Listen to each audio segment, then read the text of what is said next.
Welcome to Happily Ever Aftermath. The podcast where we discuss relationships in movies and our relationships with them.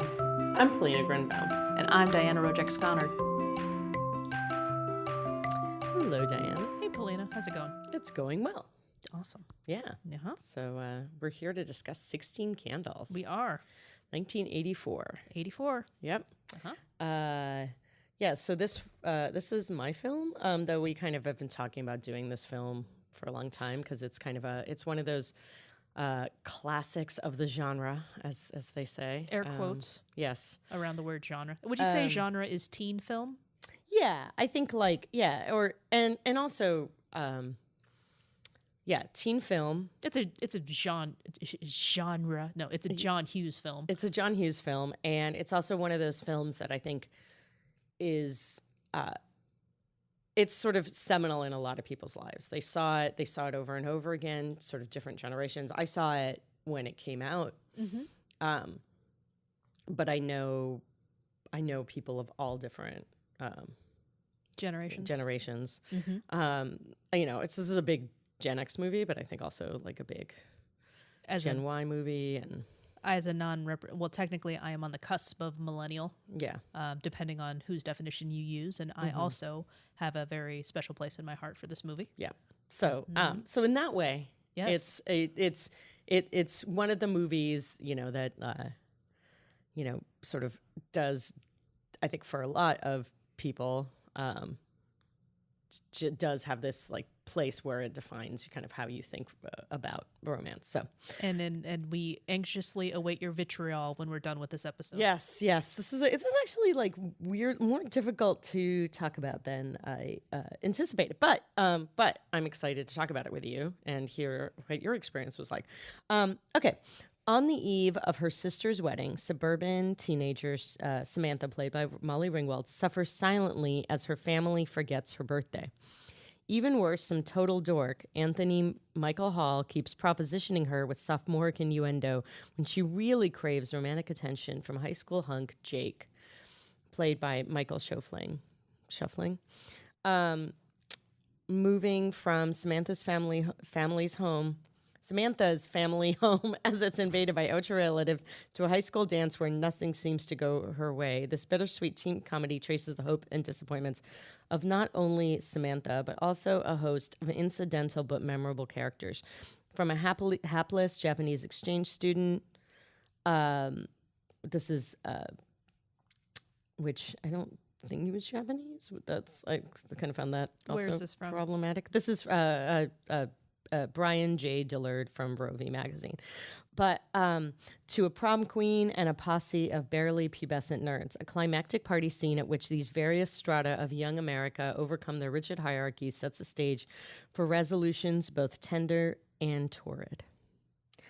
But we're talking about this because this is our Cusack month, and he is in it. It's not a month. It's a Cusack run. I mean, Cusack run. Because if it were a month, well, we'd make it our Cusack year. Yeah, sorry. Cusack run. And John Cusack is in it. He plays one of those, he's one Bryce. of the nerds. He has a name. Yes, I was just about to get there. His name is Bryce. And this is one of the films he also did with his sister. Mm-hmm. Interestingly enough, I don't think I mentioned it when we did our America's Sweethearts episode, but Anne Cusack was in that movie, very small role, but oh really? Yeah, which is really cool. Oh my God. So he does like to work with the family. It's very nice. But that's actually very nice. Joan is also it's I don't want to say she's prominently featured, but she's blatantly obvious in this movie. Yes, yeah. She plays a girl who has to wear like sort of neck brace of some kind, the head brace. Yeah, and in fact, that is one of her lines. Yeah. See, I'm channeling her. So I saw this movie. I think I may have actually seen it in the theater. Okay. I've lost count of how many times I saw this movie, or saw parts of it, or rewatched it. I think I had a video that I recorded off of like HBO free preview weekend, or somebody gave to me. I'm not sure. I definitely was one of those, like, it was a slumber party staple in my childhood. Okay. or not my childhood, my teenage years. Okay, I hope the teenage years, because I'm imagining like a slumber party, like a bunch of 8-year-olds watching this movie, and it's like, No. And in fact, it's funny. I was trying. I usually have Sunday dinner with my family. Includes my 19-year-old goddaughter. And I was like, oh my God, why don't we, because we're missing somebody. And I'm like, oh, why don't you come over and we'll watch 16 Candles? And then we decided to watch the Oscars instead. Oh, good. And when I rewatched it, I was like, I'm kind of glad that we chose that but I'm, I'm kind of glad we chose the Oscars, weirdly. I mean, she's 19. It's not bad. It's just sort of like, oh, wait. This is John Hughes' first movie that he directed. I believe it's his directorial debut. He had done Vacation beforehand, hence he wrote. Anthony Michael Hall is slightly older in this movie as opposed to when he was in Vacation. Yeah. And it's also my understanding that they worked together and he wanted him for this role. And it's also Molly Ringwald's first movie, and she's 15 actually. Her and Anthony Michael Hall. And there's a Mental Floss article. They have these articles, I think we've mentioned them a lot, where they'll have like weird facts about a movie, 16 things you didn't know. And they were in a small town in Illinois, and the rest of the cast could go out to bars and go do something. They couldn't go do anything. So at one point they crashed, I forgot if it was a bar or a bat mitzvah. Yeah. It was definitely a mitzvah. It was a mitzvah. They didn't do a mitzvah. Dang it, that means something. Yes, it means like a good. It was a good deed. It was a blank mitzvah. It was either a bar or bat mitzvah, and they and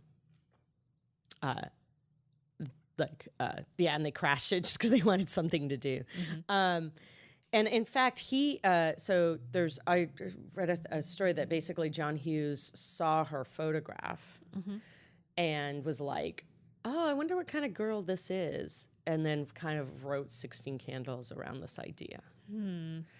Well, I also read some other things in the IMDb trivia that lots of things had to be removed from the movie. Thanks to, awesome. Lots of stuff that stayed in the movie. But at the same time, the conversations between Molly Ringwald and her father, and there were some lines in the movie where Molly Ringwald's mother actually said, like, they wouldn't say that. A father would not ask his daughter that, and they said that. Yeah, exactly. So there's kind of some fun and so probably should underline, a good father would not ask his daughter that. And like it's funny reading that now. Like you're like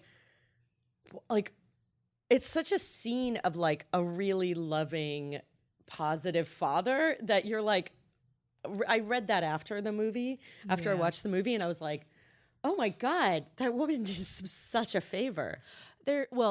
Actually, yes, because it would undermine that even. There is, so I'm operating under the assumption that people have seen this movie. If you're listening to our podcast, we dive into it wholesheartedly, so I'm just going to jump right into it, and I'll even go into my emotional. Yeah, I want to. I'll go into my emotional aspect of it right now.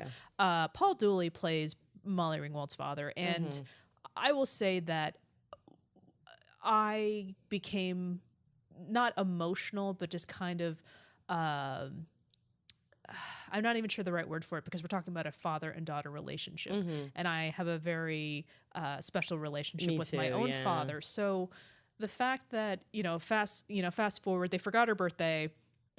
They get to the end of it. She's having a crummy day, and her father finally, he's the first one to realize that he forgot. And it's like the middle of the night. The middle of the night, he comes, he apologizes to her, and of course, it can't just be. True to real life, it can't just be a very nice moment of a father apologizing to his daughter. He tries to go one step further. Hey, honey, what's wrong? And he guesses just completely wrong. Yeah, it's so sweet. It's incredibly sweet, but at the same time, she still opens up to him, and it's amazing. And the line we were referring to is that at the end of the conversation, I guess the line they took out was he was going to ask her, honey, where's your underwear? Yeah. And then which she's like, oh. No. Like, how would he know? Yeah, why does that matter? Yeah, what's going on? Which is germane to something we'll talk about in a minute. But ultimately, it was just a very deep-rooted role that I can actually feel like Paul Dooley, that father, and it's just like a smaller role of just your typical dad with his 4 kids just kind of grating on his nerves. Honey, where's my briefcase? Yeah, it's a brown briefcase and I had it and that's it. Yes, thank you. Yeah. So, that too, honey, I'm so sorry. And it's just, and at the very end of the movie, when we get to the happiness of that, and it's just, all it takes is just like a little A-OK symbol to his daughter. Oh my God. That was, yes. So at the end, when she gets, when basically Jake shows up. Wow, we're really bad at this. When everyone gets what they want and everyone's happy. Yeah, when everyone gets what they want. Basically, I too, and I remember that scene. I remember that moment. That was one of those things I remember, is her going, this is the boy. And then waves goodbye. Yeah. And I think one of the things that this movie, when you rewatch John Hughes films, for all of the kind of conflicting emotions that I had watching this movie, one thing is her problems. I mean, the forgetting the birthday, it's put, like that, it's put in a really good place. It's put in a really realistic way. Like, those are real problems to her. And you feel it, like, you really, like, rewatching this movie. I think sometimes when I rewatch, like, some of these movies, because I haven't seen this in probably 20 years, I want to say. That like, long? It's been a really long time. Maybe not 20, though. Actually, it may be, maybe not 20, but like at least 15, if not 20. I would say the last time I watched it, I was still living with my parents. Yeah. So it's been maybe 10 years. Yeah, but it's like, but this is one of those movies I remember certain scenes of. I remember the more than a lot of movies, like even movies I liked a lot better. I remember seeing him like leaning against the car. I remember her saying the thing with her to the father, and he's basically like so happy that she's getting what she wants. And it really is a really nice moment between them. And I remember... well, let me just say for the record, if I tried to ditch my sister's reception... That's the other thing that, like, it made such emotional sense to me when I was a teenager, but all I kept thinking about... The other weird thing is, it looks... I'd be dead, by the way. That was the end of that sentence. Oh, sorry. I did cut you off. I'm a terrible... And there was all this interrupting. I mean, okay, when we rewatch these movies, when I rewatch these movies, often I find myself as noticing the parents in a way that I just did not notice them I didn't notice when I watched it originally. That what just wasn't. And I have these like very adult kind of, it's this really sad thought. Like there's the typical teenage party where they trash everything. They trash the house. And all I can think about is like how much it would cost to have to repaint the house and to fix the damage between the two floors. Exactly. The two floors and the cellar. Yeah. And second factoid about adding something. The actress that played Molly Ringwald's mother said that the basic idea of her character is that she's supposed to be a loving and attentive mother who happens just to be distracted by all of this, stress of planning a wedding happening and all this last minute stuff. If the father remembers it, the mother will remember, and there was like no reconciliation of that as well. So they added that scene of her apologizing, and I'm just like, yeah, of course, because that's what happens. First of all, even if she did forget because of the planning of the wedding, he would tell his wife first thing in the morning, and she's like, "I am so sorry." Yeah, and I'm just like, yeah, that is a real moment right there. Yeah. Totally. So again, adding to that, and I'm focusing on the parents, and I'm focusing on the grandparents, and I'm just hysterical. Like, oh, these grandparents, I can't, because they're written like grandparents. Yeah, and I'm like, no, I want some real grandparentsness right now. Yeah, and I think I've mentioned this before. I did not see my grandparents from the time I was 6 to where I saw my grandmother really briefly. She came to visit when I was 15, and then because they were living behind the Iron Curtain, I could only really talk to them in the middle of the night twice a year, or maybe a few more times a year. Oh, way to make it real. So which is sad. And then they came here when I was 19, and by then I was sort of like, I don't really need grandparents. So, well, I was actually thinking about, but I was very close to like my friends' families, you know, and like, so you would see, and I had other people that kind of served that role. Like, so it's, but yeah, it's kind of, well, I can't speak to it either, but like when my sister got married, our families were so big, both grandparents did not come to stay with us when that happened. Yeah. Because, well, first of all, we all happened to live in the area. Yeah.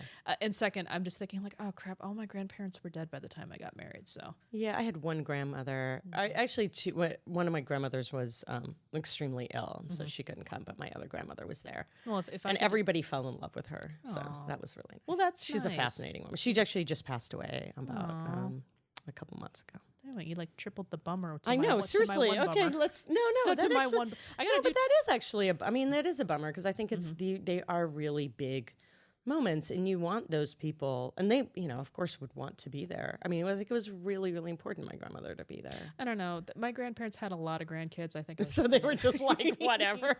Yeah, my grandparents had one. They actually, it's funny. They didn't get along very well, but they met up every year in St. Petersburg, where they were living. Then Leningrad. Both your grandparents? Both your sets of grandparents? Well, my grandfather immigrated to Israel by the time before we left. Wow. So what did they think about 16 Candles? I wonder. I don't think they ever saw it. We certainly never watched it together, I don't think. Yeah. They only lived with us pretty briefly. But anyway, the grandparents were hysterical. I do remember people commenting on, at one point, I think it's the maternal grandmother. Okay.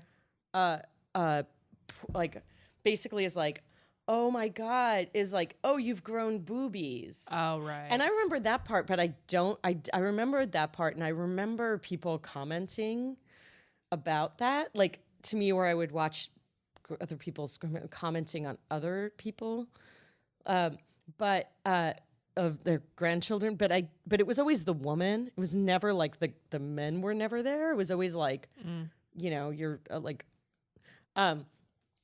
you're like, I don't know, you're like doing some big long cooking project like cookies, or in our case, sometimes we would make like pelmeni, which are like ravioli. And but I do remember, but then I forgot that like the grandfather like says something about how small they are, which is like, yeah. Okay. Well, so there is that, and because I was going into this movie with all of my guards up on everything horrific that would be coming at us. Because I didn't. I was. I should have. There was something else that popped in my head. Oh, right. So I've left my offensive gong at home right now. So I'm just going to say this name and then nothing will happen. No sound effect will happen. Yeah. So Long Duck Dong. Yes. Is being introduced and talking about how he mows the lawn because of Grandpa's hernia, and I'm just like, did they have a foreign exchange student to do labor? I was totally thinking that, and I'm like, oh my God, these are what the. So that I had my guard up for that. Okay, I definitely had, because at the time, and not because I was particularly quote unquote woke. When woke. I saw it, I'm not woke right now. Yeah, I'm not woke right now. I'm working on it. But for me, the sensitivity was, so I saw this movie in the theater. I was probably, maybe 12 by then. My sensitivity had so much more to do with the fact that he was an immigrant. But he was an immigrant, and I was like, oh my God, this is like more that it's an immigrant, and this kind of other figure of fun that was like, I found really difficult then. I felt weird about it, but of course I couldn't talk about it because everyone just thought it was the most hysterical thing ever. Okay. I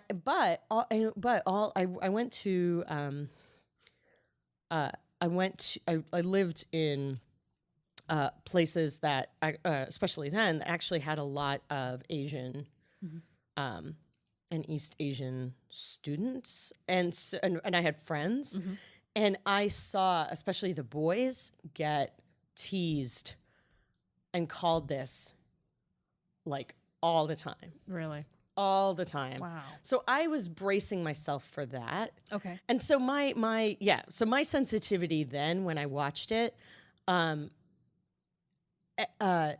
was and then it also, I think when I saw like there's sort of, he ends up sort of having this sort of sexual relationship with I actually just thought she was a student, but then I just read later it was a gym teacher. What? Yeah. No. I know. I don't think that's accurate. I don't think, no, that can't be right, because she's talked about, she's on track team. Yeah, that's what I thought. Yeah, and then I read it somewhere. So I can be known to space out during a movie. So I was like, oh, did I just miss that she was a gym teacher? But regardless, it made that kind of thing made me uncomfortable because, you know, I was 12 and it was just like too like the whole sex thing made me uncomfortable. But anyway, I also do want to say that the guy is like, he was a great comic. Like but I was bracing myself for that. Mm-hmm.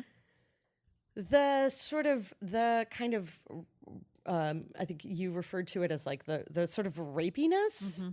I knew that there was something, but I thought it was kind of a small scene, but it played such a big role, like kind of the general like sort of rape culture part of it played such a much bigger role than I remember. No, I understand. That I did not brace myself for. I was like, oh, there's going to be a little bit of this.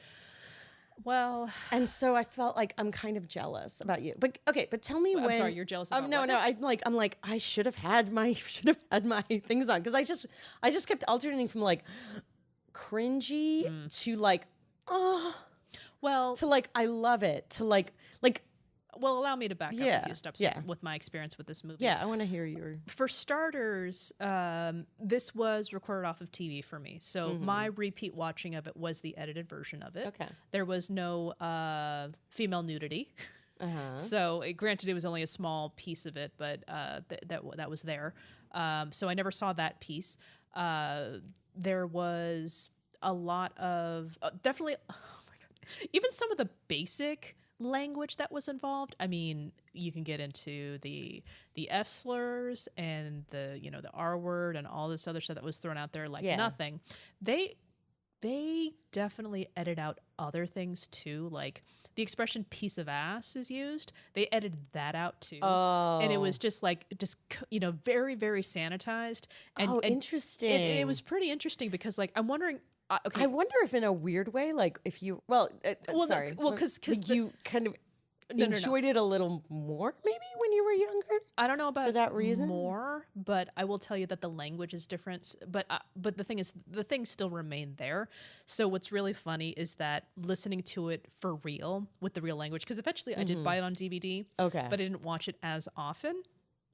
And it was even funnier because I can hear it running parallel because the mouth was still going. So I could really see what they were trying to say as the funny, weird dubbing came out like this. Oh, yeah. It was so the certain scenes, like, okay, I watched, we were just talking before about, how we've read all these different articles about how this movie in a lens of today, at the time, what was happening is played for laughs, but now this is very clearly date rape. Mm-hmm. It's, we were talking about that. And before I pulled up the article, before we got started, it was just bam, right there, Jake Ryan. And I'm just like, oh my God, still looking at him gives me chills. Totally. And I can't The minute he got on the screen, I melted.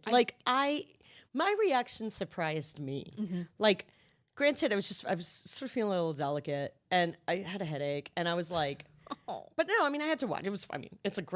Why not? I'm watching a movie when you have a headache because it's actually not a terrible way to spend your time. But I was like, it was so visceral. And also, it put me, I was saying that now when I watch it, I because I am the age of those parents, I can't help but like see them more. But also, but this movie, watching it, it makes when I read that she was 15, it made perfect sense to me, because I was like, this brought me back to being a teenager and the things that were problematic, and having this crush on the popular guy that you will never ever get. And it brought me back to my crush. Okay. That I had, that was like, and why I think I loved this movie is the wish fulfillment of that. It will the wish fulfillment is even, deeper, because she doesn't do anything. No. It's a total accident. And he discovers it's because it's the nightmare of them. She did put it out into the universe, though. She does put it out into the universe. Oh my God, that's a really good point. She had a vision questionnaire. Yes, she has a secret. She read The Secret like early, but just her reactions, and even her reactions to her parents after the birthday, that she basically is like, kind of lets them off the hook.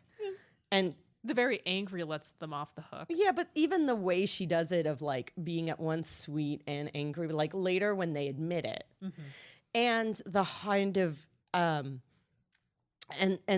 also this thing of just the constant little humiliations of high school, not even the ones that and then just the bad judgment, just the bad judgment part of high school too. Well, the little humiliations, the one I probably would relate to the most is the one where she walks up to him, turns around, he smiles at her, God, head and she down, runs. and leaves. Oh God, I know. Yes, that one, and it's so, and it's done so perfectly. It's so very. I hate just putting it this way. It's like, it's so real. It's so real. It's so real. I mean, and it's and that's what and question for you. Yeah. Did you have a Jake Ryan at your school? I totally, yeah, of course. Was it just one? We had several, but the one... How can you have several? Well, we had like, the popular kids. Well, we had the theater. There was a guy, actually, I did theater. I was a theater geek. I did technical theater. I wanted to be a director. But I took acting classes and stuff. So we had one of those in the drama department. And in fact, after high school, he was the like a hot shirtless guy in a Mariah Carey video. I don't think he did anything after that. That's right. I forgot. You lived in this special world where you meet Ethan Hawke and crap. So. Yeah, that's true. Actually, I forgot about that. And your Jake Ryan apparently walks around like he's Chris Hemsworth and he's got no shirt on. Yeah, he didn't. He was only in a video. But I remember, like, I remember all of us watching. And I actually watched the video recently at a Christmas party, because it's a long story. You have video footage of your Jake Ryan, quote unquote, with his shirt off? It was great. I don't think there's actual but you know footage what? of Jake Ryan with his shirt off. No, we had footage. And the thing is, when we watched it, my memory of that video, because my friends and I taped it off of VH1 or MTV or whatever, and we watched it over and over again. And my memory is that it's basically an entire Mariah Carey song, and it's "I Don't Want to Cry," of the guy with his shirt off. But actually, he only really appears, we timed this, for like 30 seconds of the entire thing, and only for like a few brief seconds. So I'm like, the fact that I bet what we did is we watched it and then would hit pause and just look at him. And the thing is, it was in theater, and so we probably did see him accidentally with, he'd take his shirt off to like change or whatever. You can now never make fun of me for the way I watch my movies back in the day. Oh, I know. I love that you. If you are also fast forwarding my favorite part of watching any of these, of like watching some of the movies, that especially the ones you pick, is I want to know your edit. You want to know my version I of it? sort of have a guess of what your edit is. For this movie? No. No, not for this one because I was too overcome with my reaction. This is too much of yours. Like if you're a blank slate for the movie, that's a fun game. Oh, it's a totally fun game. Oh, yeah. It's usually the second time that I watch it, I start thinking it. If I watch it twice, this one I didn't actually watch twice, which is funny. I think because I watched this so many times as a kid. So that was a video, and then did you rewatch it a lot? Well, because you had it on DVD. I also. Like, it's funny when you mentioned the DVD, I was like, oh man, I'm old. Because I literally had this thought, I was like, you can own 16 candles on, and I was like, wait, that's a ridiculous thought. Of course that's like, because it was on VHS. And I remember the cover, and I remember. So it's and her then in the middle, looking at him while he has his back turned to her. And you got Anthony Michael Hall leaning up against her, and she's not paying attention to him. What do you mean? Yeah.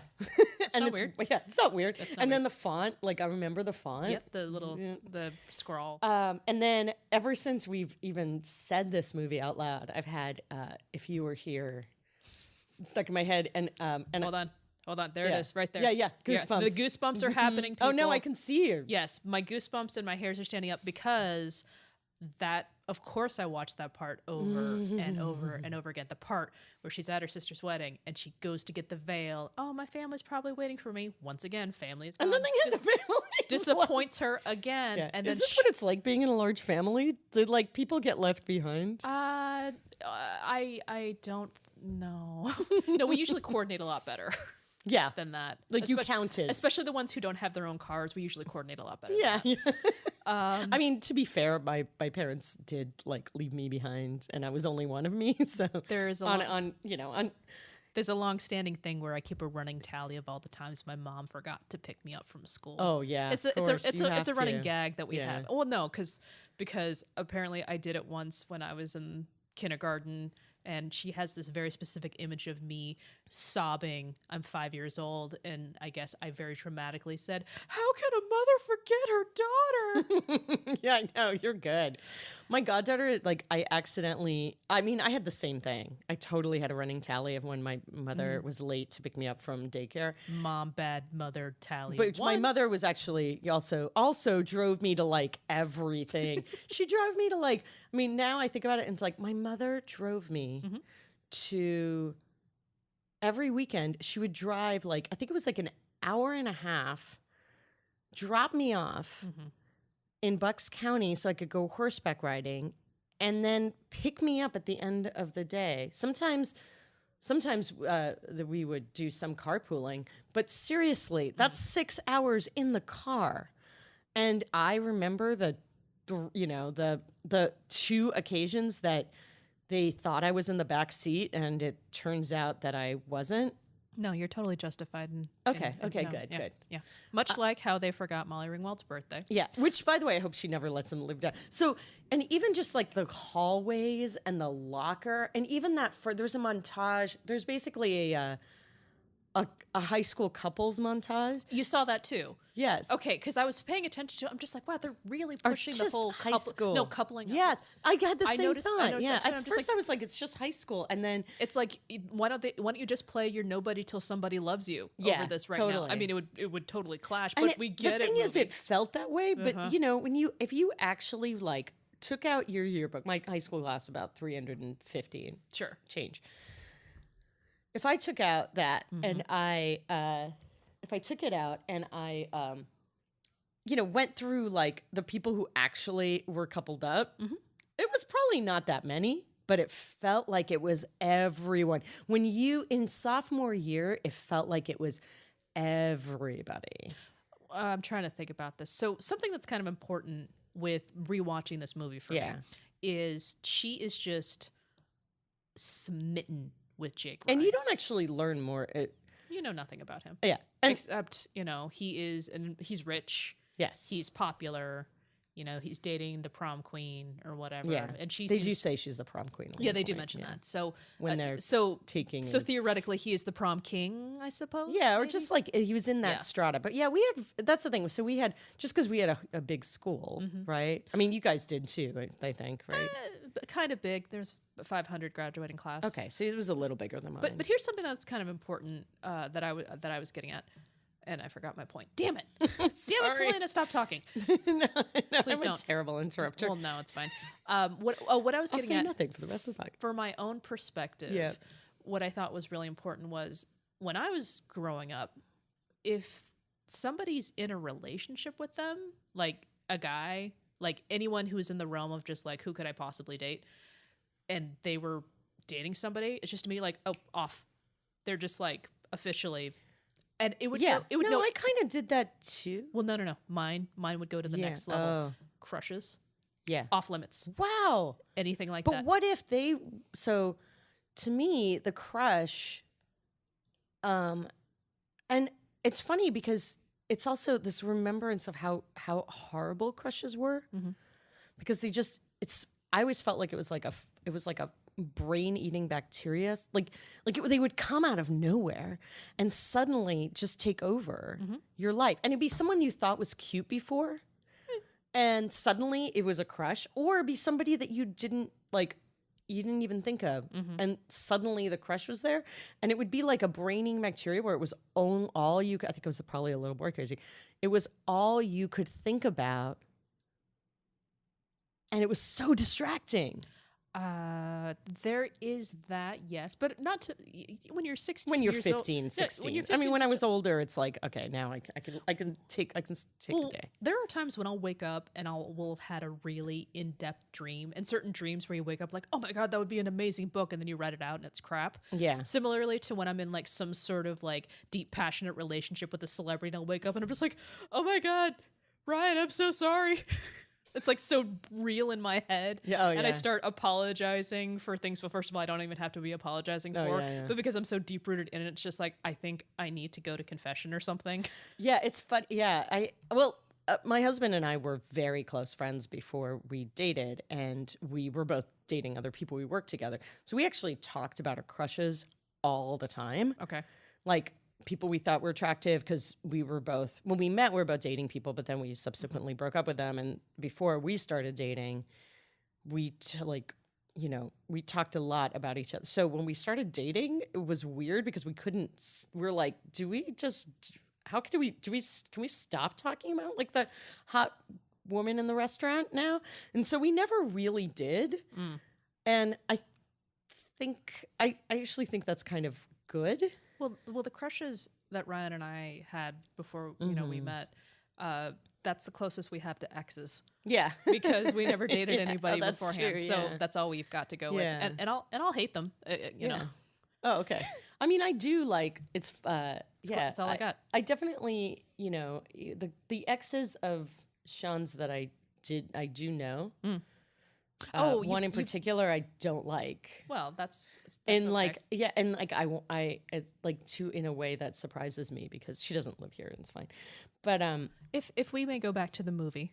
Yeah, but we probably should. I mean, I got a little bit distracted by Jake Ryan, but that's what you do. But the thing, that whole idea that it's this crush and you instantly buy it, but you don't know anything about him other than he's the guy. Yeah, and there's a sweetness to him, I assume.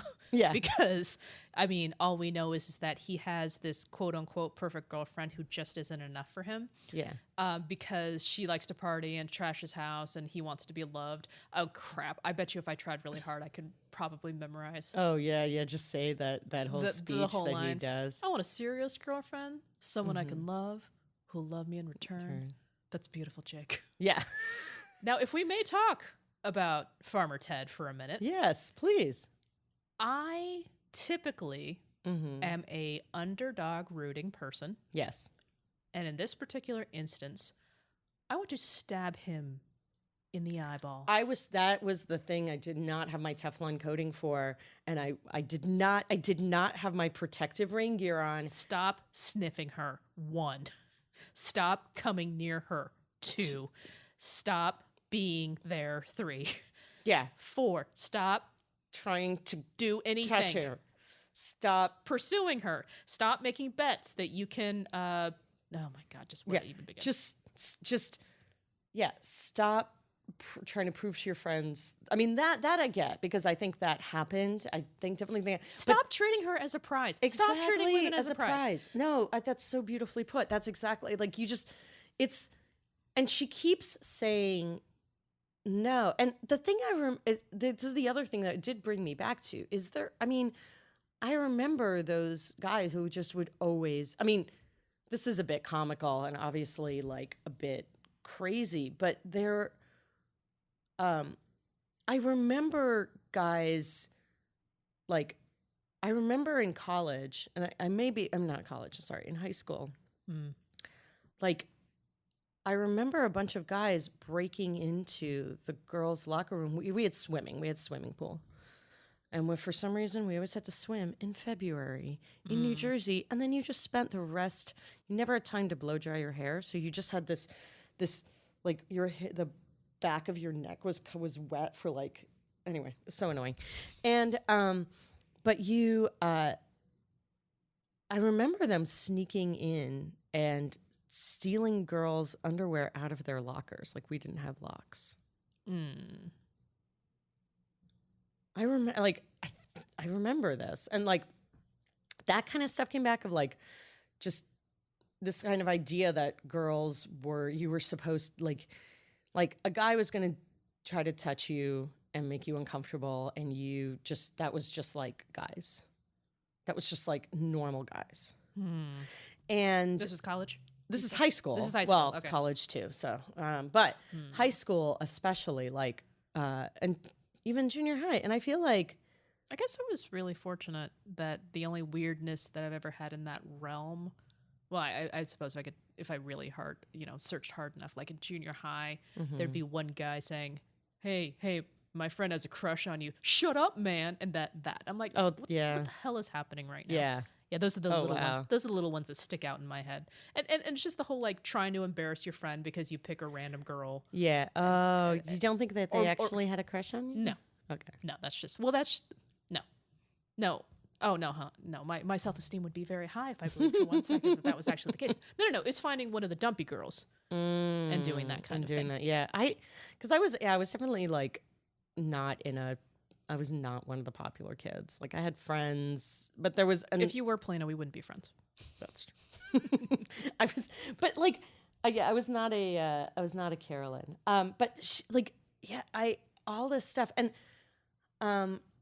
Anthony, and of course, also, he basically convinces her, like, at one point, he's sitting in the car. This is Sam. Molly Ringwald, sorry. So Sam and the geek, you actually never find out his name. They call him Farmer Ted. Yep. Which I never really figured out why. I read that his name came from the fact that because she said Farmer Fred, and he's like, actually, it's Farmer Ted.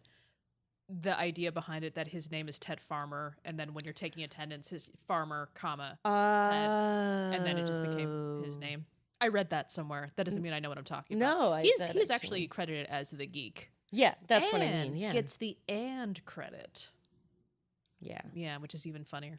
The Anthony exactly gets the "and" credit. Well, and I think I had the same thing where I didn't remember rewatching it. I don't remember being kind of entertained by the antics of the geek. The antics of the geek, like dun, dun, dun, dun. And as I said, like, also it felt familiar in a weird way, like it felt extreme, but it also felt familiar. Okay. And also, this kind of stuff was there, but rewatching it, I had the same reaction. I was like, "Oh my God!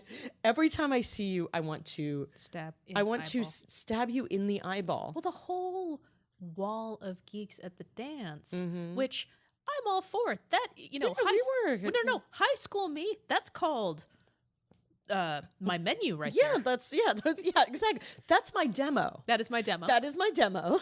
But it turns out not so much, because they're into apparently trying to extort, I don't know if that's the right word, but try to bet certain things when their friend, I mean, so Farmer Ted is trying to say that he got this reputation, so he's trying to maintain it. And his friends are buying into it as well. I don't know if they're buying into it or they're also just humoring him for the sake of knowing that they can push him around. I think that's the thing. They're like, prove it. Basically, what happens is they say, prove it. Yeah.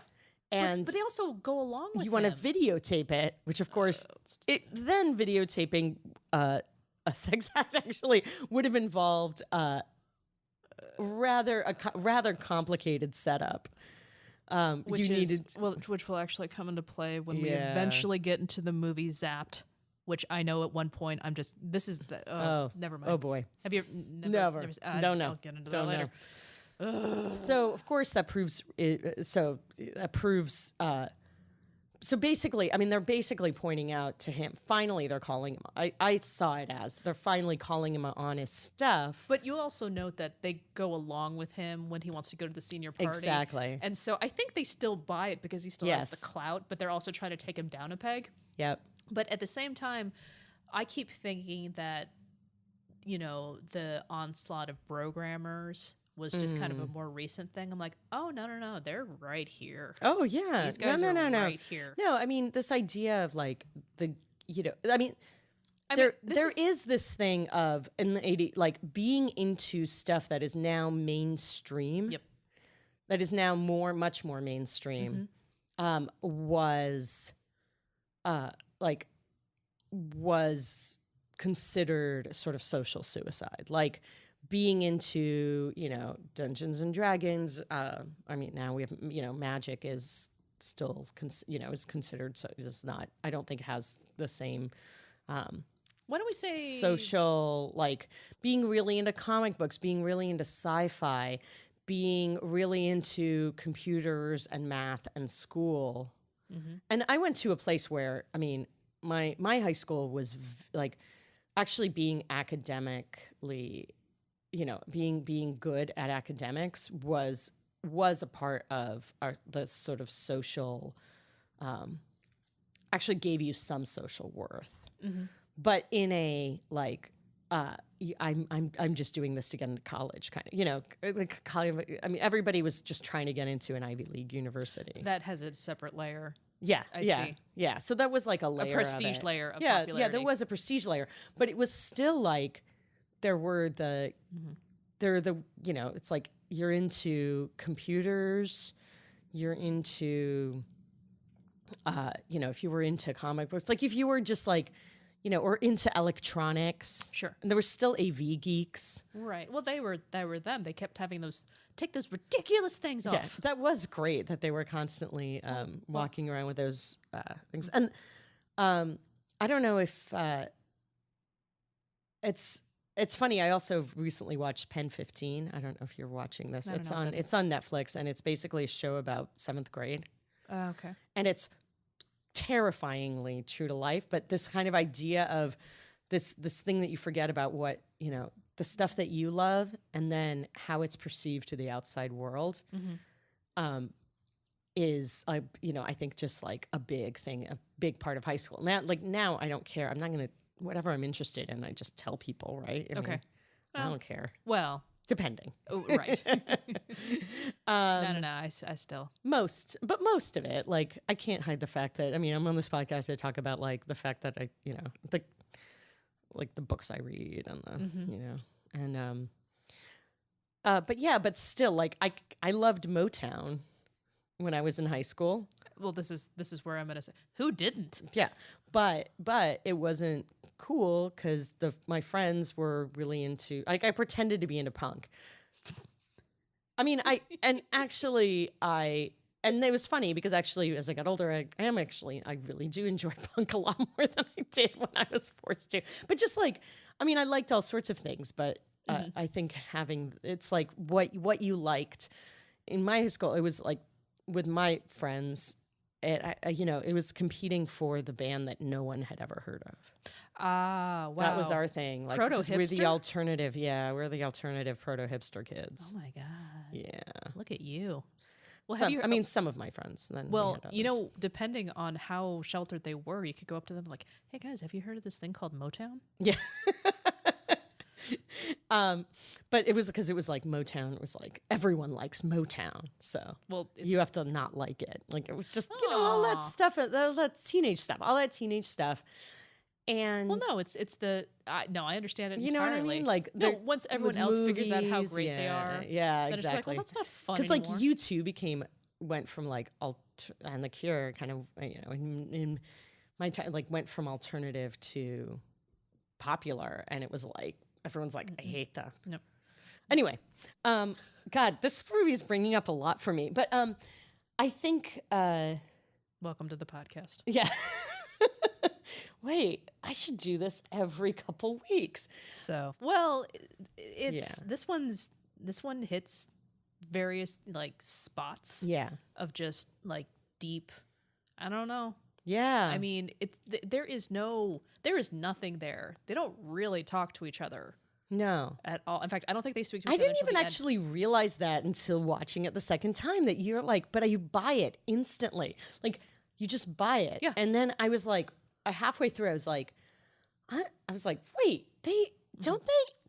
No. When do they ever actually talk about anything? The very end. And I'm like, I just thought I thought he was amazing. And I'm like, what would I base this on? But then I was like, oh, I remember crushes because you didn't know them. They weren't you rooted didn't in know anything. the popular guy. Oh. No, you didn't know him. I mean, especially if your school 350 people, it's like, or 500 if like that's, or not a school, but like times that, if your school of 1,500 people, right. That popular guy who's a senior or whatever, you just caught glimpses of him. Like you were, maybe he was in one of your classes, right. And maybe you saw like him do a presentation, maybe. If he was, not too cool to do that, what would you know? But it's like those crushes. I mean, that's real. But back to this Anthony Hall character, to the geek. No, screw him. So I think this is something I remember. So right after we did Revenge of the Nerds, I remember, we kind of touched on the rapiness of that, but we had, it wasn't my movie and we had a lot to talk about. And I remember I was super, super, I think I may have mentioned this, but at the Kavanaugh hearing, like in spring, last spring, we, like me, like a lot of people found that like highly triggering. And I think one of the things he mentions when he's talking about his yearbook, so there were a couple threads there that kind of get pulled. As he mentioned, everyone, it was like he mentioned a couple movies in the he was like, oh, the reason the yearbook is like this is because of like National Lampoon's Vacation and Porky's. He mentions a couple films, and I'm saving my comments to the end. Okay. He mentions a couple films saying, oh, well, we were just all trying to do that. But then also couples that with like kind of dismissing that and saying, well, if this was happening, why wouldn't girls report it? Right. Mm-hmm. And the thing I found so crazy making was that, and, we've rewatched a lot of movies from the 80s, and a lot of them have this approach. This uses basically date rape, which was not wasn't a spoken thing. It wasn't widely spoken. No. It was definitely. It was a thing. It was a thing. It was a thing that happened. It was not widely spoken of. Defined, and in fact, it was not brought to light. Yeah, and in fact, if you remember, broadcast news has this. Yes. That's correct. There as a segment in one of their news stories. Yeah, and it's a major plot point, and basically, the good guy in that movie says, they start using the word, you know, it's like one of the stories about using the word date rape. And the supposedly good guy actually says like, makes some comment like as if that's a thing. Wait, was that William Hurt or Albert Brooks? Albert Brooks. The supposedly good guy. Yeah, the supposedly good guy, Albert Brooks. So the Anthony Michael Hall of broadcasting. Yes. And so, I mean, the incidents are, I mean, essentially, like Molly Ringwald's family talks about her body a lot. Yep. Not just, I mean, the younger brother, you're like, okay, it's sensitive. And she actually, like, one of the things she talked, when she turned 16, she basically is like, do I have breasts yet? Like, she talks about she's looking at herself like, oh, am I an adult yet? Like, right. she's very, and it's like, and it's very, you know, I'm like, oh, I remember feeling well. I'm like, well, of course I felt that way if, like, your family is commenting on your stuff. This,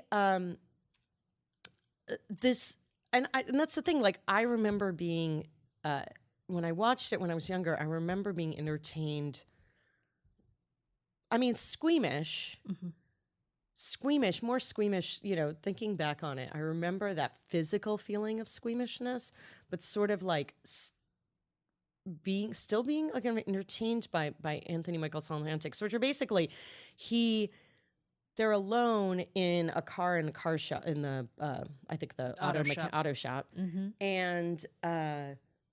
And he tries to like kiss her in this really aggressive way. And then when she's like, he apologizes when she said, "Get off me." And she goes, "It's okay. It's okay." And you actually hear another sound effect of like ding, and that he's taking that as a go for it. Exactly. Like, go for it. And then of course, Jake, and this was like, I was so in love with, why didn't I see this? So his girlfriend is passed out upstairs. Oh, are we really going to get into this? Yeah. Okay. No, I'm just. Is that okay? No, it's perfectly fine that it's okay, but I'm just saying, okay. Oh, his girlfriend is passed out upstairs, and he says, "Oh, yeah, this hot girl is basically my girlfriend is like to Anthony Michael to the geek." Let me see if I can quote it verbatim. I can get a piece of ass anytime I want. Yeah. I got Carolyn knocked out cold upstairs by her later 9 different times if I wanted to. Yeah, I think it was 10. Was it 10? It's 10. Okay. But then it was misquoted in some other article I read of like 16. But regardless, like, yes, a number of times. More than 5 and less than 20. And then basically, and then just says, hey, as a favor... Hold on, really quick. I apologize for quoting that. I suddenly feel very, very gross. No, it's really memorable. I remember it too. But it's like, but the fact, and I guess my point is not like, I'm not pearl clutching. What the hell? You know? I don't think anyone would think that in the realm of what we're talking about right now. So after, sorry, let me finish my through line. After he says I can violate, but I don't want to because basically I want something real. I'm not interested in her anymore. Oh. And when I was like how everyone read this movie, I don't mean read like visual, but how it was talked about is, and I read like Robert contemporaneous reviews of it. And the way my friends and I talked about it, that was so sweet. That made Jake seem like, oh, he could get laid instead of like, he could go upstairs and rape her. Because he doesn't refer to it as like, oh, I can get some. He actually used the word violate. Because of that.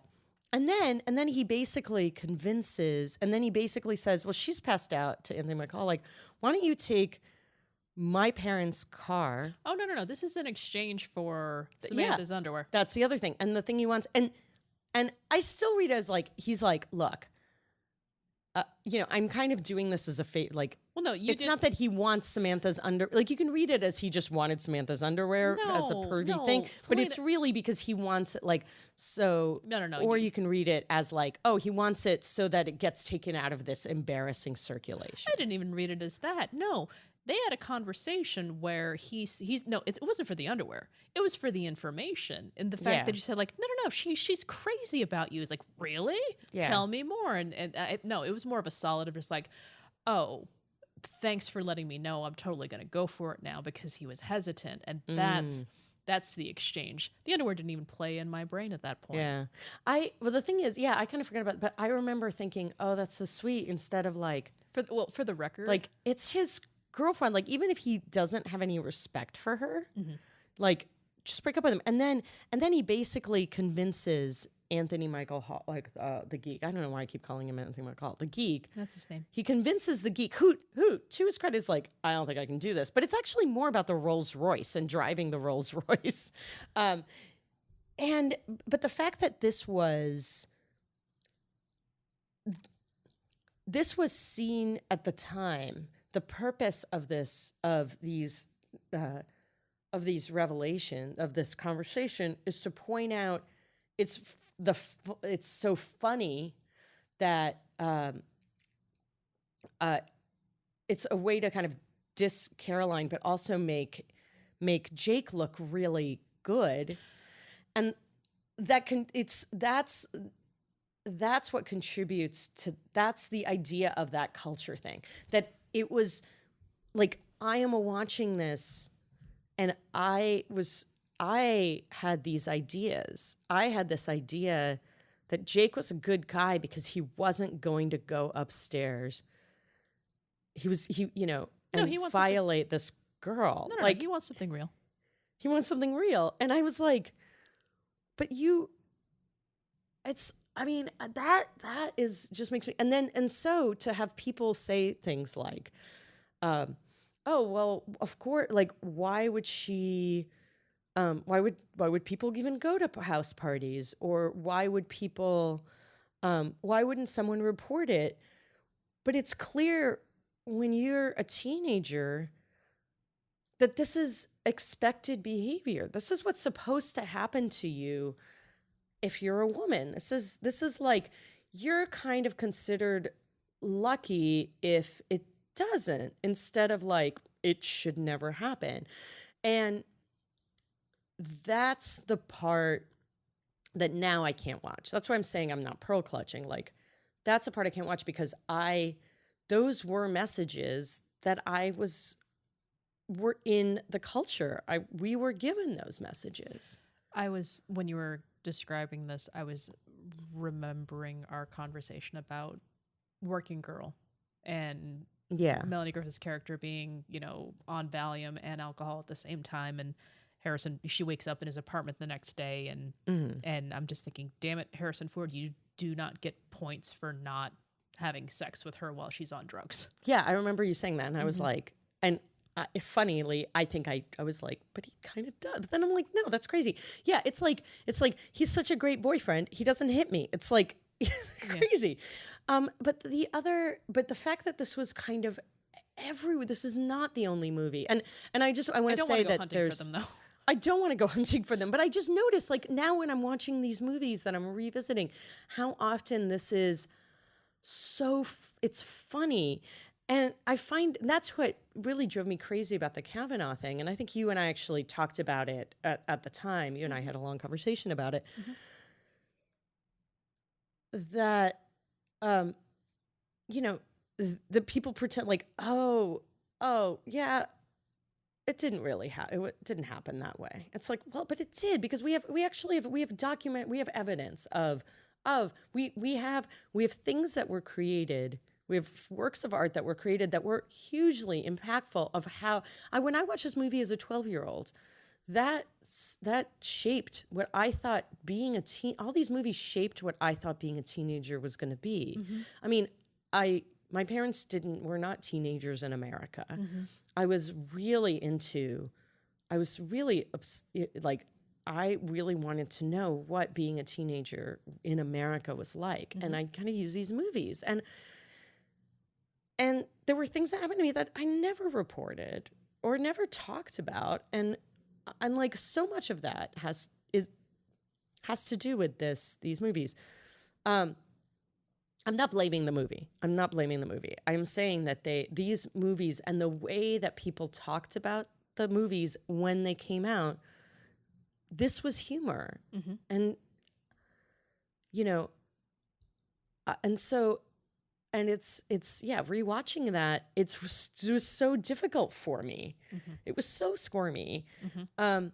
And I just want to say there's actually, there's many great pieces, I think that have been written about this, that talk about this a lot more, and we're especially around the Kavanaugh thing. There's a great article that we'll link that actually Molly Ringwald revisits. She watches, she watches The Breakfast Club mm-hmm. with her 10-year-old daughter because her daughter is interested in it, mm-hmm.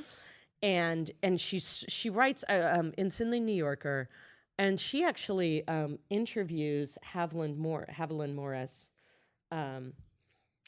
She's the one that played Caroline. She's the one that played Caroline. And they talk, and Caroline actually says, well, okay, when they wake up in the morning, the geek and basically the prom queen mm-hmm. are, the geek and the prom queen, basically, he's like, the geek can't, they neither of them can really remember what happened. Mm-hmm. But she's like, yeah, I think we had sex. And she's like, and then after she actually says, well, both of us, like the way that Caroline, the way that Ms. Morris like thinks of it is like, well, but she did say like we were both, both drunk. Like she doesn't find it as problematic. So in the interview, I think I remember. That she doesn't find it as problematic as say Molly Ringwald did. And I think, but I think there's a lot of pieces that sort of talk about this more. I don't want to go, like, this isn't meant to be an intellectual discussion about it. I really just wanted to talk about like my gut reaction to rewatching it, mm-hmm. and having like the confusing part of having to reconcile how that feeling you talked about, that you see Jake and you're like, whew. Okay, I never made that sound. That was your sound? That was my sound, yes. But and maybe you didn't feel, but yeah, definitely having to like reconcile my huge smile of like then when they're sitting on the kitchen table with her birthday cake, and the scene is only lit by their birthday cake, and when if you were here is playing, mm-hmm. and they kiss, and she asks her about you're supposed to make a wish, and she says it already came true. Mm-hmm. So where do you stand with do you want to where do I stand on the birthday cake? I myself am not a fan of cake, so yeah, I'm kind of more of a pie person as well. I don't eat pie either. Oh. I don't eat sweet. You know this. Oh, that's true. You're not a big sweet person. I don't eat sweet. What are you actually asking me? Oh, you said, I felt like I just went into a monologue, and now I'm feeling guilty about my monologuing. Okay. And I wanted to give you space. Well, I'm going to need a little bit more than where do you stand? Like with women? I do you? I'm yeah. Okay, that was awkwardly. Sorry about the awkward transition. Okay, now you talk. Me talk. Gotcha. Okay. Yes. Recorded it off of USA. Yes, I am not good at this. Quoted. No. Interview thing. No. Well. Well, no, that was no Mark Maron. That was a monologue, not an interview. No, it's very deep. It's very pointed. It's really important what you said, and I myself went down a rabbit hole because I also found the article that you had mentioned, and I found mm-hmm. a Vox article that actually article linked to it, which will connect to you as well. Mm-hmm. But after I read through all the trivia, I wasn't sure how far down I wanted to go into these articles because I wanted to, one, have my own independent thoughts about it, and two, what we have to say, in terms of analysis. there are people who say it much better. Much better, more in depth, more eloquently, have more life experiences to, push into that. Besides, I had this really big crush on this one guy, and he didn't like me. And then, and I don't. And really then I had a podcast. I don't. I already brought the podcast down. I didn't want to be like, I didn't want to like. I don't want to talk about my personal experiences. Some of the bad ones. Okay. Well, first of all, that is typically the first half of our podcast, so don't crap on it too much. But it is, and what you were saying, much like the very minimal experience we have with Jake Ryan, the character, I have very minimal experience. Like, I don't even know how to explain it exactly, but we have as much experience with this person as Molly Ringwald's character Samantha does in here. Yeah. So why wouldn't we get deeply embedded into? In fact, if anything, we know more than she does. Yeah, and that's even scarier because you see her. Yeah, because she wasn't at the party. She doesn't, have all this information. All she knows is that on a very crappy day, he showed up and showed her attention and wants to date her. And how is that not incredibly flattering? Oh yeah, totally. And because he sees something, he says at some point to his friends, like, there's something there, and that all you want when you're 15 is, or all I wanted. I don't know about you. All I wanted was somebody to see the things that were weird about me, considered awesome. I said it before and I'll say it again, Polina, 16-year-old me. Why doesn't anyone pay attention to me? Someone's paying attention to me. Stop looking at me. Exactly. That's exactly. And I want to get, I made this point before. I feel like that's one of the geniuses of John Hughes is it's easy to forget this, but how many movies about teenagers were there?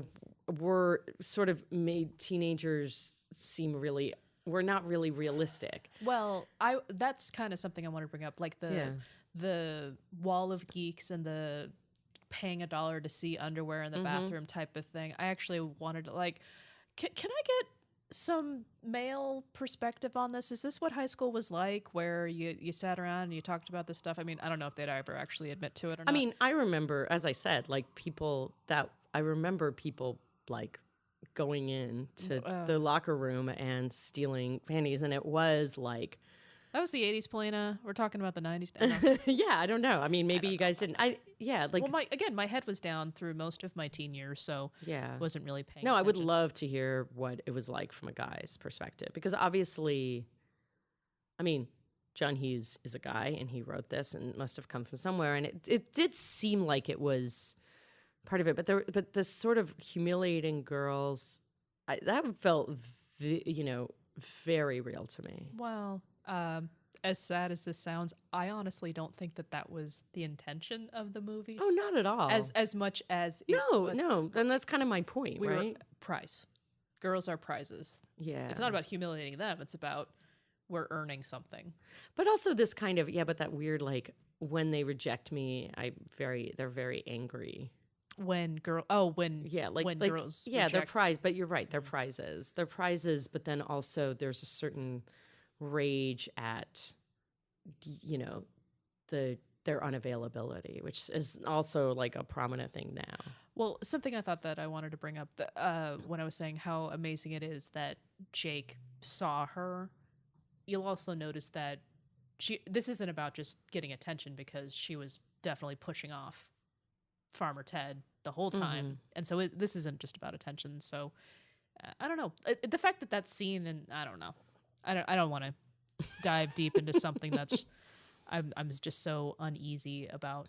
Yeah, no, I can understand that. It's just I think that it's what I did not remember how, I think I said this before, I can't remember if I said this before.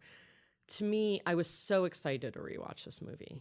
When you said it, I'm just like, really? Because I thought it was a small part.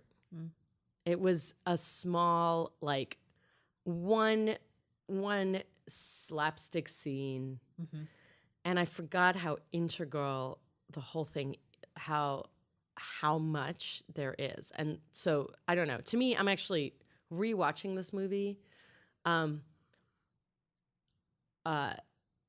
Sort of, yeah, there was a lot of feels because I was like, this is the whole movie. And then I had, Well, again, to be fair, there's not much happening in this movie, period. No. And it all takes place over the course of 3 days. What, Friday, Saturday, Sunday? Yeah. Something like that. And that's the other teenage thing of like how, like that sense how everything is so big that 3 days feels like a lifetime. A weekend. Yeah. A dance. Exactly. A dance weekend. Anyway. Yeah. Yeah. Oh. I don't feel... Also, I kind of loved Molly Ringwald's clothes. I loved all the torn. I just like all that stuff brings, the torn jeans and writing, like even something drawing on your knee. It was like the torn jeans, like all the clothes of that time were. What about the hats? And the hats. You love the hats. Oh, of course. I forgot. I can't believe I didn't mention the hats. How can you not mention the hats? I don't know. Okay. I had hats. I wore hats. This newfangled invention called hats. Not just like, fashion hats. Not to stay warm. I mean, I also lived in New Jersey and I wore a lot of hats to stay warm, but hats like, as an accessory. Yeah. Also, this was when I started getting into clothes. Gotcha. Well, yeah. Here's what's kind of awkward, because considering this movie took place over like 3 days. Yeah. And all the things we've discussed, how much do you want to play the next round of games here that we usually play? I'd say we do it. Yeah. Well, no. What moment? We're gonna. I just don't know how I feel about it. Yeah. Okay. I'll go first then. Oh no, Would that I make can you go feel better? first. I'll go first because I'm just gonna like squash it right in the eyeball that I wish is Anthony Michael Hall's. Not really. I'm sure he's a lovely man. Fine. Yeah. Farmer 10. Well, no, okay. So according to her, and she even admitted this to like her father, she's been in love with him forever. Yeah. Teenage love. So this happened. She's a crush. Yeah, this happened long before the movie started. And crushes, if they were good, they'd be called something else. Or something like that. What was that line? That was actually, that was such a dad line. No, well, yeah, but I didn't do it justice, and I feel really bad. But I'm gonna actually. Well, you don't need to do it justice. You just let's feel that. See, now I'm back to feeling about the father again, and that's a very nice feeling. Yeah. Oh, I love. Let's go back to Paul Dooley. Yes. Paul Dooley. Very nice father. I assume. I don't know. I'm sure. Again, like Anthony Michael Hall, I'm sure he's a lovely man. Did you have buses? Me? School buses? No. You guys didn't have school buses. How did you get to school? My mom. Oh, did she work? No. Oh, you just dropped him off before. Because we had still had school buses, so that was the other thing that felt very real. Well, school buses, yes, but like school buses weren't really a thing for us. I think it was a budget thing. That's the thing, because actually I found out, because I was always wondering, like, what happened? And I realized, you people don't have money. School buses. Like, people stopped having school buses because of financial things. I think so, yeah. But or we were like rode our bike. Right. But I had a school bus. I kind of lived on the edge of the district. I could walk to my elementary school, and then I got nice. driven to my junior high and high school. Anyway, I don't know why I just thought of the bus thing. Very important. Which actually felt very much like the bus for me. The bus. That like the hell of the bus. Mm-hmm. Okay, so. So she was in love with him. Crushes, again, very wise words from Sam's dad. So yeah, I imagine like ever since he was on her radar, she's been in love with him, and she's just let it manifest over the course of like just every school day. Yeah. Do you think it was like a year, or do you think it was like 6 months? No, I can see this being like over the course of her entire sophomore year. Yeah. I can see that. Yeah. Actually having the class together with him, it manifested from that. Having the class together. Yeah. I found the quote, which is, that's why they call them crushes. If they were easy, they'd call them something else. It's pretty close. It was very close, but I wanted to just, I'm sure someone's like screaming at the podcast the way I scream at some podcast. That's not right. I stopped screaming at these things. That's because you're a much more mature woman than I am. No, because then the podcast would be 3 times longer. Yeah, that's a good point. So for him, here's what's rough. Mr. Monologue, I want to find someone I can love, someone who will love me in return. And I'm sorry if that wasn't right. screamer who wants accuracy. He is not there. I don't think he'll ever get there. I think he's going to be very overwhelmed when he sees what he's dealing with when they start dating. It's going to be completely different than what he's used to. And I think it's going to be like a whiplash situation. Yeah. Because just because he says he wants someone he can love and someone, they're going to have different things in common. They're going to have different social circles. Not that that's a bad thing, but they also live in a public world because they're in high school. Yeah. Which means that they can't just have their own fun dates and then the next day they go to work and then that's completely independent from, then the next day they go to work. Yeah. No, I'm just thinking about like dating totally. in the adult world. No, because then you have and also dating is a very public act when you're in high school. Yeah. Yeah, of course, because everyone is either coveting what you have because they don't, or it's such an isolated pool. Yeah. Like in Pretty in Pink, they talk about that. Oh, that's it. Right. Yeah. I mean, they have a whole like, that's like, I mean, that's the big part of it. I've been reading a lot of novels taking place in the Regency era, and I'm like so damn close to like quoting Mr. Darcy and social classes and the inferiority of your family, and I'm just like, holy crap! And that comes up too. They're marrying. There's this whole like the sisters marrying. Yeah, of course. This like but guy. I'm just saying, like, yeah, he's the prom queen. She's the sophomore that has like no discernible characteristics whatsoever, except she's got a couple friends. Yeah. And that's it. I mean, like, I don't know if she's into got a good theater. sense of style. Exactly. You don't know if she's... I don't know if she's into designing clothes like in Pretty in Pink. Yeah. And well, she cuts up a lot of her clothes, so we don't know if they're like, they were cut up to begin with or if she cut them. Now, does she also... In which case, I'm like, that's good stuff. Well, no, there's that. And then there's also like... Yeah, you don't really know. I mean, you know her interests mostly from scenes of her room. Mm-hmm. Yeah. Right. Which she's very fortunate to have her own room with a family of 6. Yeah. But okay. That's a good point. So well, they do belong to a country club. Well, back to what I was saying. This is going to be a strange rebound for him, and it's going to be odd. I'm kind of with you. I mean, I think he's going to go off to college next year. Yeah. His dad is going to ground him forever because of trashing the house. Yeah. And the Rolls Royce. So how is she going to deal with that? They're going to get brought up on charges. No, okay. I was about to say, they're going to be brought up on charges. Damn it. No, sometimes watching these movies as an adult is frustrating because you're like, you just, all you can think about is like, you're like, oh my God, so much property damage. You're like, oh God, that's going to take a lot. Like, I just remember sitting there when he was calling Sam and I being like, oh God, I remember calling the person on the phone and you're all nervous and like your parents began, and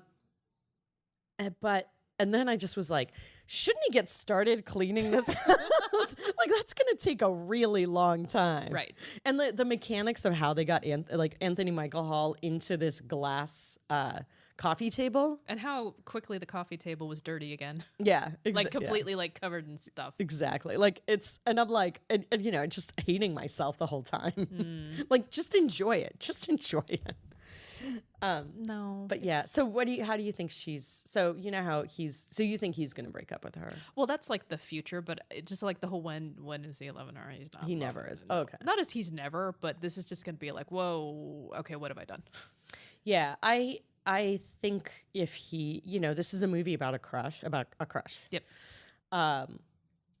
And I think it's perfectly appropriate that when I saw this movie, I didn't think it was a movie about a crush, but I thought it was a movie about, you know, real love. You were because what, 11? I was 12 and you know, and even into my teenage years, but like, well, still older than me, then therefore they know more than I do. Therefore, this is how it happens. Yeah. And also just like, you have all these ridiculous ideas about what love is and you talk about it all the time, but Don't it has make me sing it. Oh my God. I hate you. I hate myself so much right now. I Ignore me. agree. Keep going. I think basically he suddenly sees her and he obviously wants to get rid of Caroline. Like they don't seem very happy together. Break up with her. Oh, exactly. But I think, you know, he does suddenly, I'm gonna give him the benefit of the doubt and say, I'm sorry. say that her crush, I think probably started in the middle of her freshman year. Oh, okay. I think I like your idea better, but that was the original one I had, so I don't want to crib. I think that he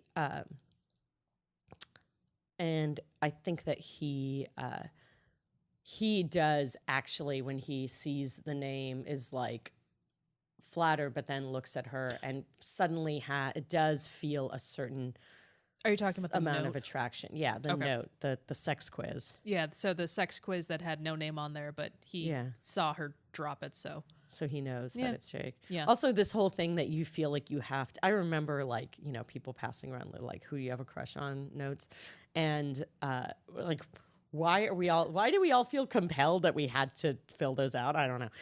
It was something to kill time. It was we didn't have and time. The intrigue. I mean, you're just there's like, I was obsessed with those kind of things. Anyway, well, don't you remember, Polina, when I was getting started with an idea, I slipped a note to you. Do you want to start a podcast? Yes. No. Yeah, it's a circle one. Yeah, and then get the note back to you. But I didn't know it was from you because you didn't put your name on it. Yeah, exactly. Do you want to start a podcast with me? Yes. Who are you? And it worked out. So who am I to? This is obviously the best way to do this. So I think that.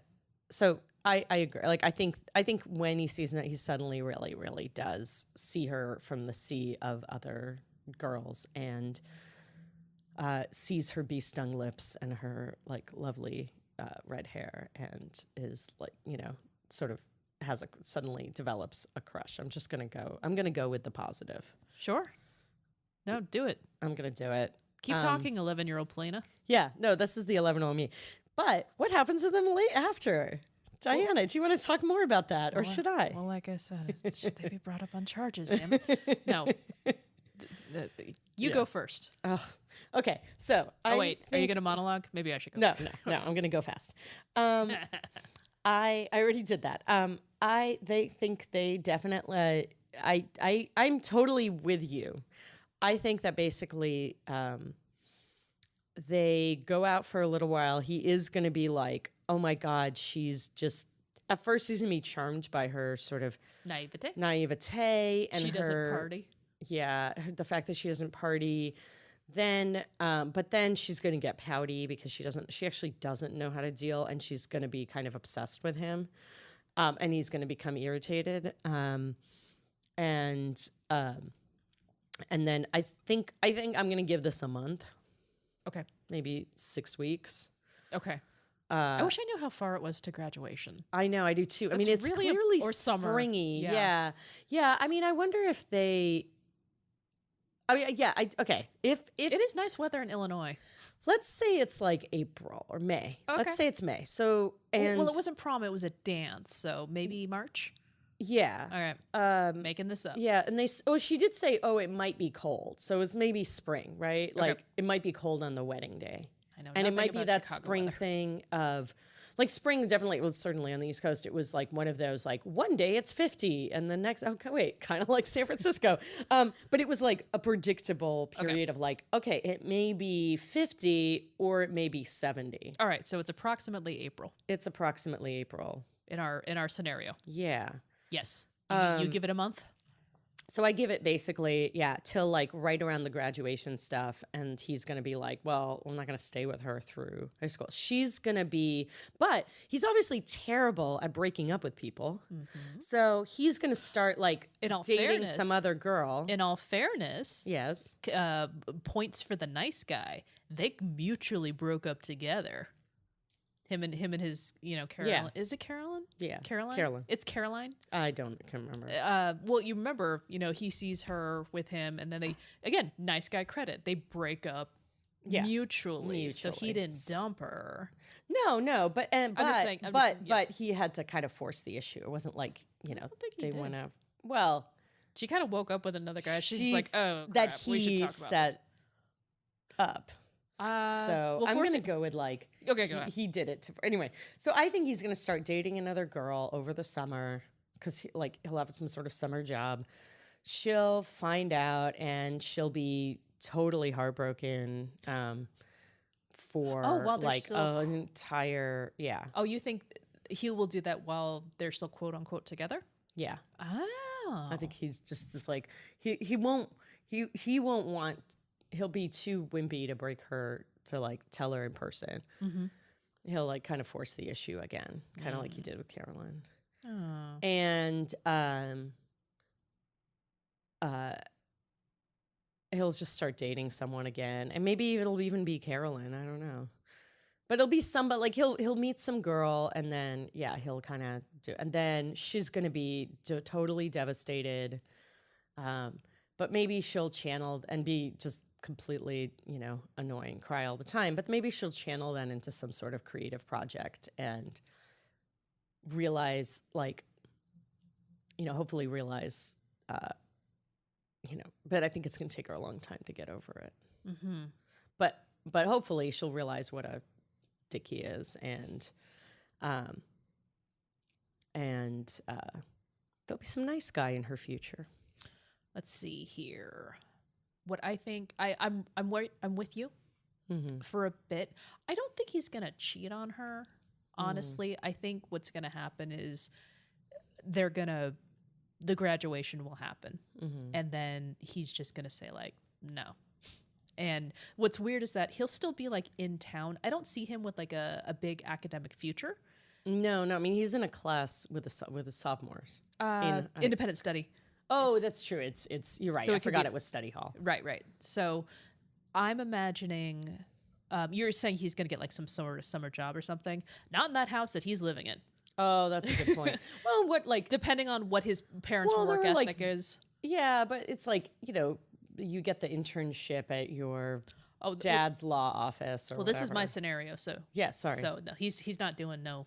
No, he's not. No, okay. But what's going to happen is that because he doesn't have any like specific ambitions, but his parents are going to be like, well, either get out or keep going to school, and he'll probably start taking some classes at the local college, be it a 4-year or a junior college, because I don't think his parents care too much about tuition. This was the 80s.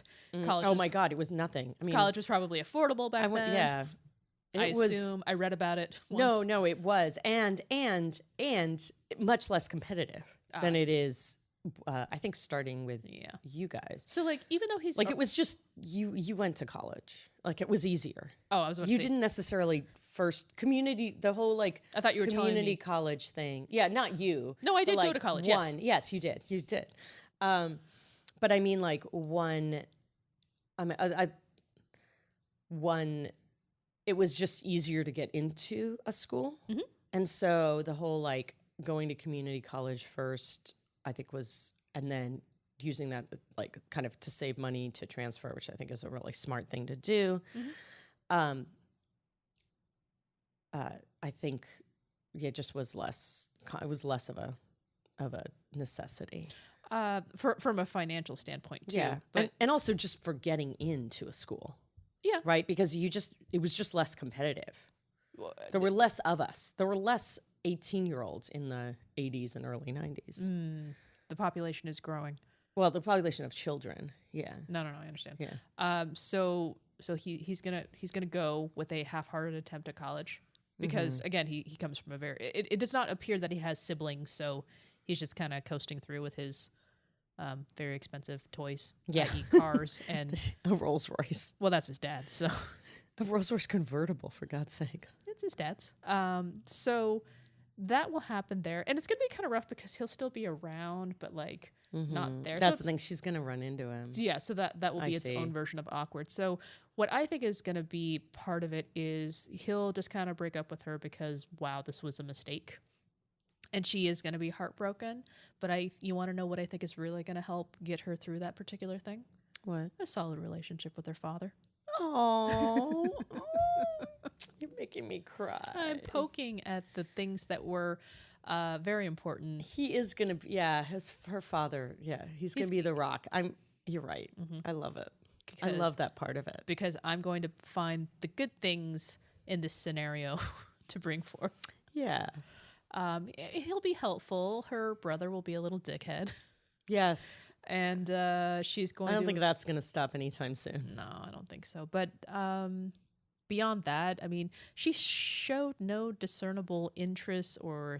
Okay, know what? Well, you do only... I want to say one. Remember, you really did remind me of something. No, I got this movie took place over 3 days. It did. 2 days. It did. 2 days actually. You're right. So you know what? I'll do it anyways, even though it's just such a cheat.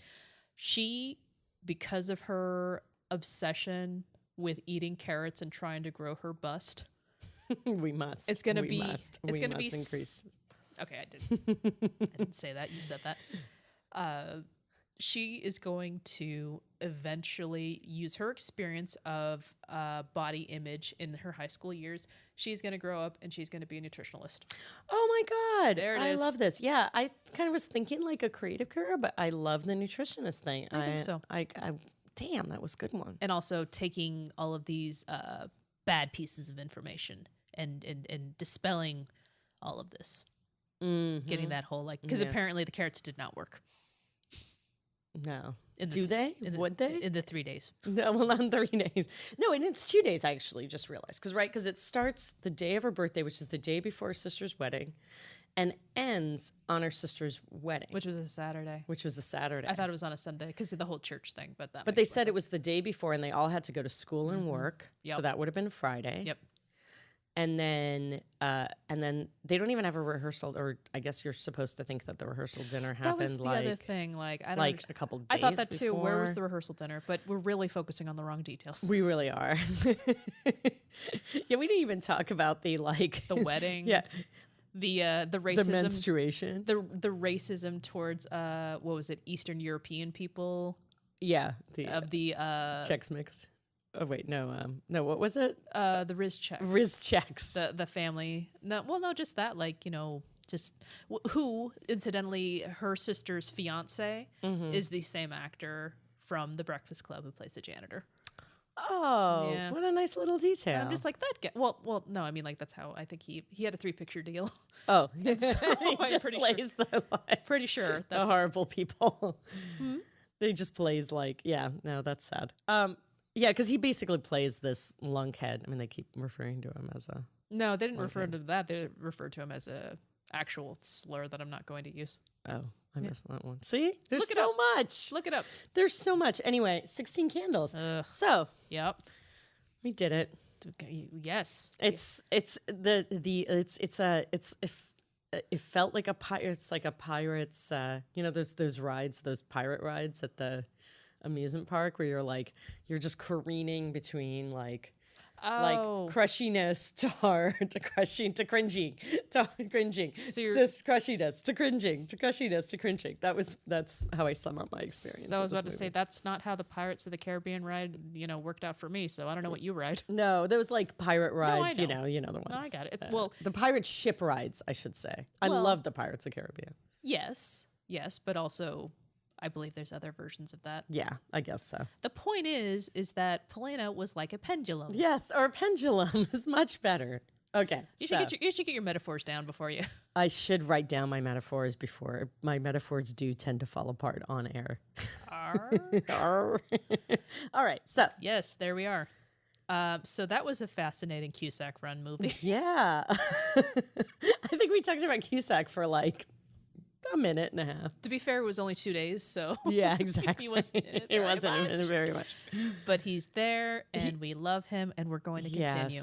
Yes, this is totally awesome. So for our next episode, we will be joined with a very special guest. Yes, we will I'm excited. Yeah, it's Kelly from Throwback Bookstack. Woohoo! And we're going to be talking about Grosse Pointe Blank. So I think it's important for one, have a movie with a prominently featured John Cusack. Yes, exactly. Definitely digging deep. Yeah. So that's it. We are looking forward to that. And we are on this, in addition to a Cusack run, we're hoping to really grow our family of listeners. So if you like us, please tell people on your family reunions and your by the water cooler and all these other archaic ways of getting word out. Help me out, Polina. Give me another pirate metaphor. When you're a sail across the sea to other people. I'm really bad at pirate metaphors. When you have your movie night and you're watching Cutthroat Island, you tell other people about this. Because we do talk about movies. When you dress as a pirate or talk like a pirate, talk about it. I don't know. I'm not good at this. Okay, give me the mic back. All right, so thank you so much, and we'll see you for Grosse Pointe Blank. We will. Right. I'm excited. Okay. Really excited. Bye-bye. Bye.